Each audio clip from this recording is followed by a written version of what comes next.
à 27 ans, donc en 2006, je suis élue pour la première fois conseillère communale à la ville de Bruxelles. La ville de Bruxelles, c'est la plus grande municipalité du pays. Le budget de fonctionnement de la ville de Bruxelles, du CPAS, c'est 3 milliards d'euros.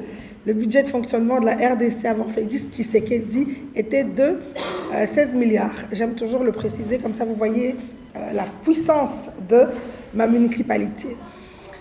À partir de ce moment-là, donc c'était, je puis dire, un long parcours, un parcours qui n'était pas facile, qui était émaillé de beaucoup d'échecs au niveau personnel, au niveau politique, au niveau familial. Je vous le brosse en... J'ai encore combien de minutes? 3. Donc, comme je vous dis, jeune femme, mon père c'était un grand pasteur, mes parents c'était des personnes qui craignaient Dieu. J'ai pas eu la chance, comme la plupart des filles de pasteurs, d'enfants de pasteurs, de rencontrer l'amour de ma vie et l'homme de ma vie et de me marier. Je suis tombée sur 2 escrocs. J'ai eu 2 fiançailles ratées, de manière, comme on dit, rupture abusive. Le premier m'a planté 2 semaines avant. Le deuxième, j'ai constaté qu'il se mariait, j'étais chez moi. Et j'ai vu sur Facebook, je crois, Elena, je ne sais plus, qu'il était en train de se marier. Oui, high five. Je dis à Elena, c'était mes premiers témoins.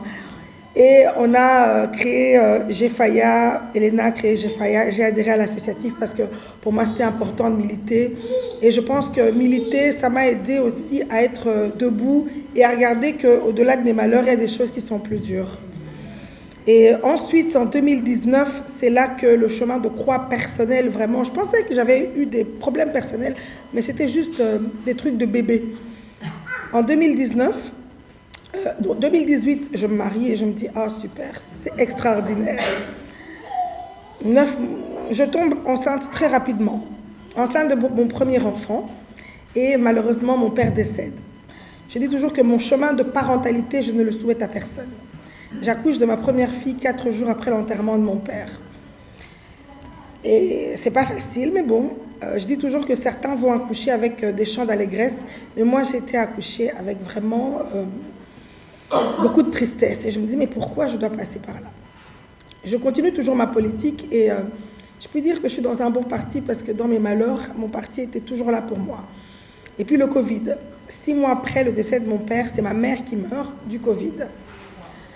1 mois après, c'est ma grande sœur qui décède du Covid.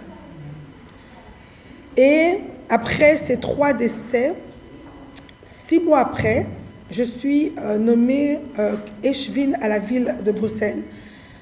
Je puis dire, après 14 ans de lutte politique, je suis nommée échevine. J'étais très contente, satisfaite. Je me disais, ah, mais c'est dommage. Les personnes qui se sont battues pour moi n'étaient pas là pour voir cette réussite. Mais j'ai vu vraiment un élan de solidarité de la communauté africaine qui a porté cette nomination avec beaucoup de fierté et beaucoup de joie. Ensuite, qu'est-ce qui se passe quand je suis échevine? J'ai ma 2e grossesse, mon bébé surprise, parce que je ne me disais pas que j'allais tomber enceinte aussi facilement. Je pense que j'accouche de mon 2e bébé à 42 ans. Et donc, je viens à peine d'être nommée, je dois déjà leur dire, les gars, je vais faire un congé de maternité. Et donc, je fais mon mandat d'échevine et après ça sont les élections fédérales en 2024. Hein.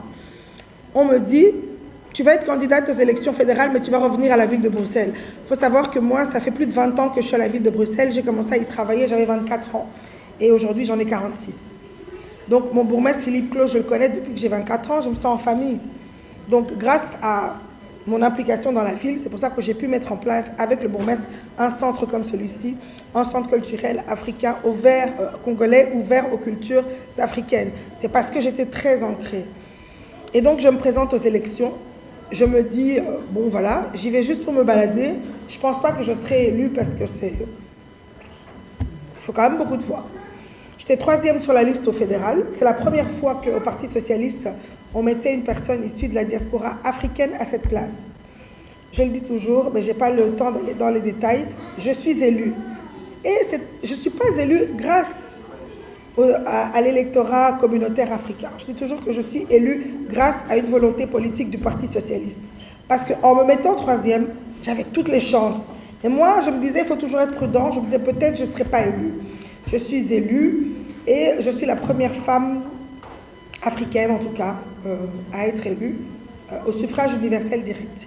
Il n'y avait pas de noir avant au Parlement fédéral et j'ouvre cette porte et j'espère que vous serez nombreux à m'y rejoindre. Et au départ, je me disais, bon voilà, c'est les élections, je reste un peu et puis je reviens à la ville de Bruxelles.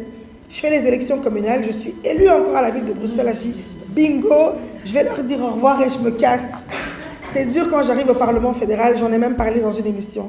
Quand je viens, une fois, je me parque devant le parking, le policier vient me dire « Madame, ici, c'est pas le parking, c'est pas votre parking, c'est pour les parlementaires. » Puis j'ai dit « Bah, dommage, je suis parlementaire. » Parfois, les huissiers ne veulent pas accompagner mes visiteurs. Ils n'ont pas l'habitude de voir autant de diversité, de noirs, d'arabes, etc. Parce que moi, franchement, je fais les trucs à la... Hein? J'ai 20 visiteurs, 30 visiteurs, bon, il n'y a pas de problème. Et donc, ça les embête. Et je sentais que je n'étais pas la bienvenue. Et puis, je me disais, non, je dois quitter ce mandat. Et la crise de la RDC survient. Et c'est là que j'ai compris pourquoi j'étais là. Parce qu'il fallait une voix forte, qui connaît le problème, qui parle sans mettre de gants, qui dit la vérité, et qui hurle quand il faut hurler, et qui est ferme quand il le faut. Il y a le conflit aussi israélo-palestinien. Il fallait en fait des voix fortes. Et je me suis rendu compte que parfois, on ne sait pas pourquoi on a tel ou tel mandat, mais chacun est prédestiné à ce qu'il doit être. Et c'est après tous ces... Personne ne pouvait croire que je ne voulais pas rester au Parlement. Et j'ai compris que c'était ma place. Et aujourd'hui, j'exerce ce mandat avec beaucoup de joie. Au début, c'était dur parce que tout changement, même quand c'est extraordinaire, c'est dur. Mais aujourd'hui, j'ai compris pourquoi j'étais là. Et merci beaucoup, en tout cas, à Jevaya d'avoir organisé cet échange. Je pense que j'ai débordé de 3 minutes, donc j'en ai fini. Merci. Merci.